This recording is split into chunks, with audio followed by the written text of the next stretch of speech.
کسی گاؤں میں ایک فضلو نامی محنت کش رہتا تھا۔ وہ روز مزدوری کی تلاش میں گھر سے باہر نکلتا تھا، جو کبھی مل جاتی اور کبھی اسے خالی ہاتھ واپس آنا پڑتا۔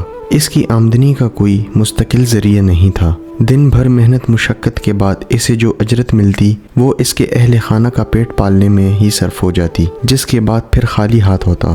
اسی طرح وقت گزرتا رہا اور اس کے بچے بڑے ہوتے گئے۔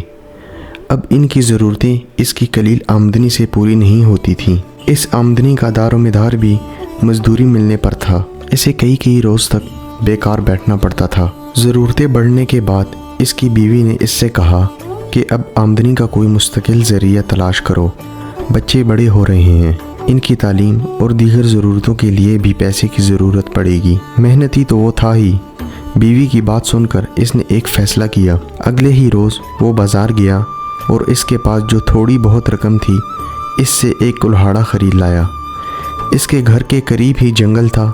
اس نے وہاں سے لکڑیاں کاٹیں اور بازار میں لے جا کر فروخت کر دیں۔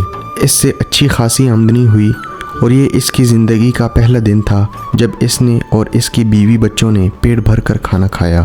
لکڑیاں کاٹنے کا کام اس کا مستقل روزگار ذریعہ بن گیا اور اس سے حاصل ہونے والی آمدنی سے گھریلو حالات بہتر ہونے لگے۔ وہ روز کوشش کرتا کہ زیادہ سے زیادہ لکڑیاں کاٹے تاکہ اس کی فروخت سے زیادہ پیسے آئیں، لیکن چند ماہ بعد اس کے استعداد کار میں کمی آنے لگی اور اس کے کلہاڑے سے اتنی لکڑیاں نہیں کٹ پاتی تھیں جتنی وہ ابتدائی دنوں میں کاٹتا تھا۔ اس صورتحال سے اس کی روزانہ کی آمدنی بھی متاثر ہونے لگی اور اس کے گھریلو حالات پھر سے بدتر ہونے لگے۔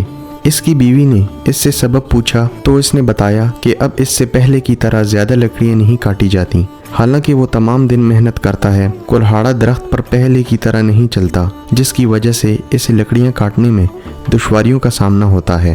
اس کی بیوی نے انتہائی سوچ بچار کے بعد اپنے شوہر سے پوچھا کہ اس نے کلہاڑا خریدنے کے بعد کتنی مرتبہ اس پر دھار لگائی ہے۔ فضلو نے جواب دیا کہ اسے دھار لگانے کا خیال ہی نہیں آیا۔ دوسری بات یہ کہ اگر میں کلہاڑا تیز کروانے جاؤں گا تو لکڑیاں کس وقت کاٹوں گا؟